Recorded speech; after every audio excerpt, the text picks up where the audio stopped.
Herkese merhaba. Bugünkü videoda kullandığım sulu boyalardan, bunların özelliklerinden ve kendi deneyimlerimden bahsedeceğim. Ayrıca sulu boya yeni başlayacaksanız sulu boya önerimi de söylüyor olacağım. Sulu boyaları 3'e ayırabiliriz. Tablet boyalar, tüp boyalar ve likit boyalar. En çok tablet boyalar tercih ediliyor. Ayrıca sulu boyalar kalitesine göre yine profesyonel, akademik ve öğrenci olarak sınıflandırılıyor. Tannents'in sınıflandırılması mesela bu şekilde. Diğer markaların da kendi içlerinde buna benzer sınıflandırmaları var. Önce Faber-Castell paletle başlıyorum. Sulu boyaya ilk başladığım zamanlar almıştım bu paleti. 21 tane renk var içerisinde. Araştırma yapmadan almıştım. Bir süre kullandıktan sonra kaliteli boyalarla yapılan resimler gibi olmadığını fark ettim. Çünkü pigment olarak düşük kalitede ve opak bir boya. Sulu boyalarında saydam olması gerekiyor. Mesela gökyüzünü yaparken geniş alan boyayacağım için boyama sırasında renk özelliğini kaybediyordu. Daha fazla boya aldıkça da çamurlaşma oluyordu. Suyla etkileşimi de oldukça kötü. Renk fırça istediğiniz gibi gelmiyor ve bayağı efor sarf ediyorsunuz rengi almak için. Böyle olunca da çok konforlu bir resim yapamıyorsunuz. Hal böyle olunca ben bu seti bir kenara bırakıp yeni bir set arayışına girdim. Instagram'da çok fazla Van Gogh kullanan sanatçı gördüm. Fiyatları biraz pahalıydı. Hala da biraz pahalı.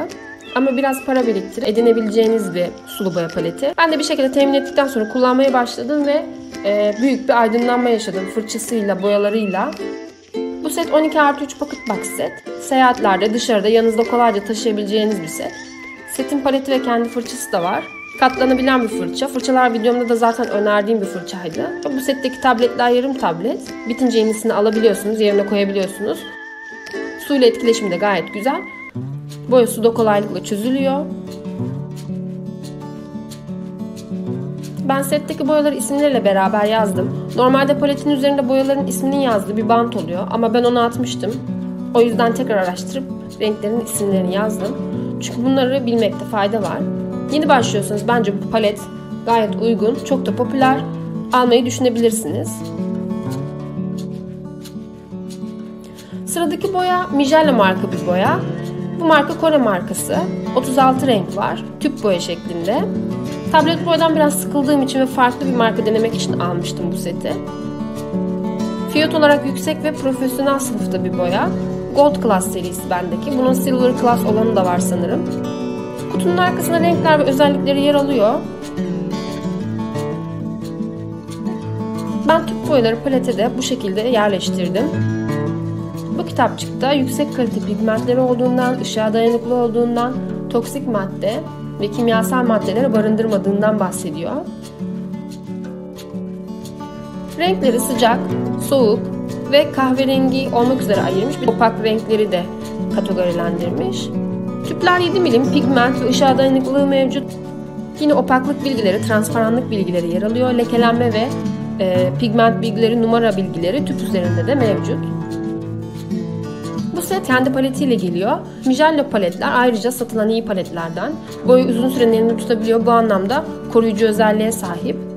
Bu renkleri denemek ve görmek için kendim ilk aldığım zaman renk paleti yapmıştım.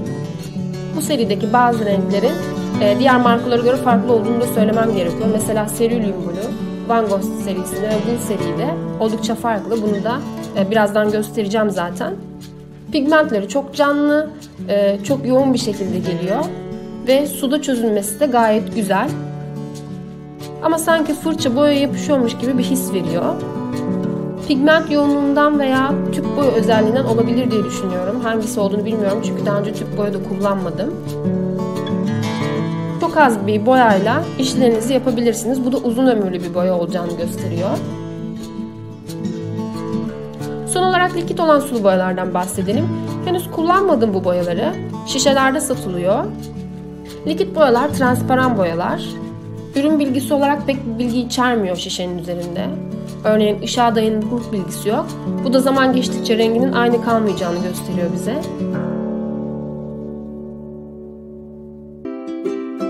Daha çok yazı yazmada ve illüstrasyonlarda kullanılıyor. Aslında bu boyalar su bazlı da değil, tam sulu boya da diyemeyiz. Boya bazlı sulu boyalar. Damlalıklı olanı tercih edebilirsiniz. Boyanız daha temiz kalır.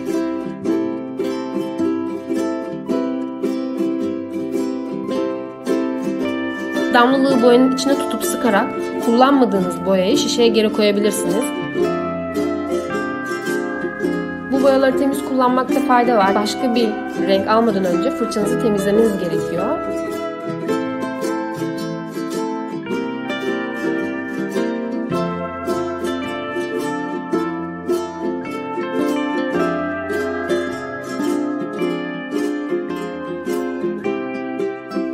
Bu bölümde incelediğimiz 3 paletin karşılaştırmasını yapacağız. Öğrenci, akademik ve profesyonel 3 tane palet inceledik. Bu şekilde siyah çizgiler çektim. Bu siyah çizgiler transparan ya da opak olup olmadıklarını gösterecek boyaların. Çamurlaşma var mı? Bir birikme olacak mı siyah çizginin üzerinde? Onları gözlemleyeceğiz. Faber-Castell'in renk bilgileri olmadığı için hemen hemen ortak renkleri seçmeye çalıştım bu paletlerde. O yüzden renk seçiminde opaklık ya da transparanlık özelliklerine çok bakamadım. Zaten Van Gogh'un transparanlık özelliklerini çok fazla bilmiyorum. Genel olarak transparan dediğimiz özellikle Van Gogh boyalar. Ama Mijello'nun boyaları yarı transparan oldu. O yüzden transparan özelliklerini çok fazla gözlemleyemeyebiliriz. Ama ona rağmen diğer boyalara göre iyi iş çıkardığını gözlemleyebiliriz.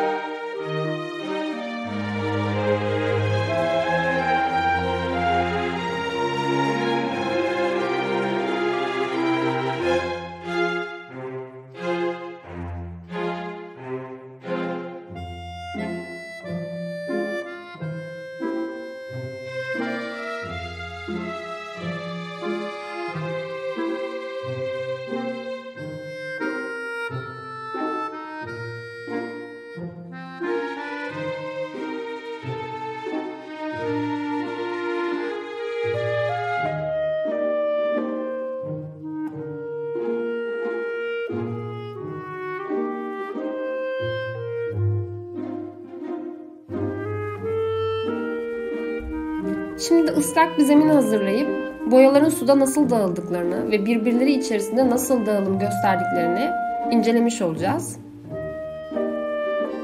Boyaların suda dağılma özellikleri önemli bir özellik. Ve burada Faber-Castell'in dağılmadığını göreceğiz.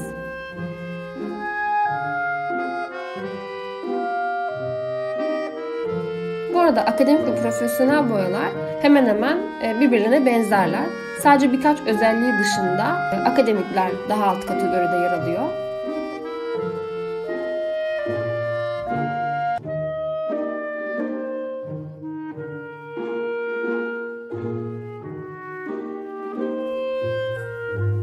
Renklerin birbiriyle dağılımlarını inceleyeceğiz şimdi de.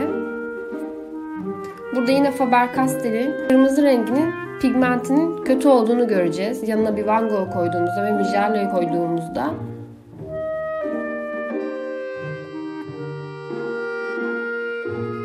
Faber-Castell'i biraz kötülemiş gibi oldum. Sonuçta öğrenciyken bu sulu boyaları kullanıyoruz. Çok da böyle şevkimizi de kırmamak lazım. Elinizde varsa mutlaka bununla küçük küçük işlerden başlayabilirsiniz. Küçük bir yaprak yapımı, çiçek yapımı. Diğer iyi markaları edinene kadar bununla başlayabilirsiniz.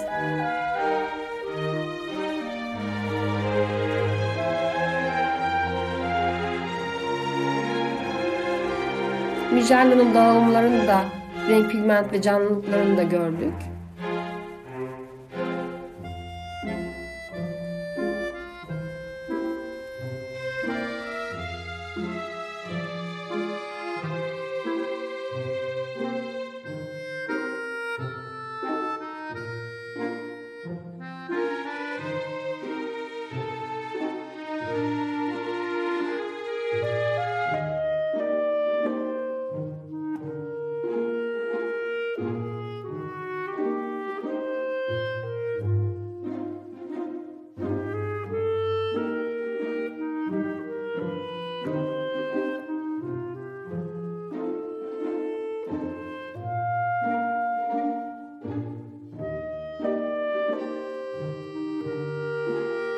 Bu videoda anlatacaklarım bu kadardı.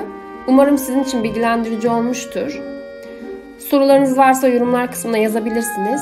Ve bu videoyu beğendiyseniz beğene tıklayabilirsiniz. Bunun gibi daha fazla video görmek istiyorsanız da abone olmayı unutmayın. Başka videolarda görüşmek üzere.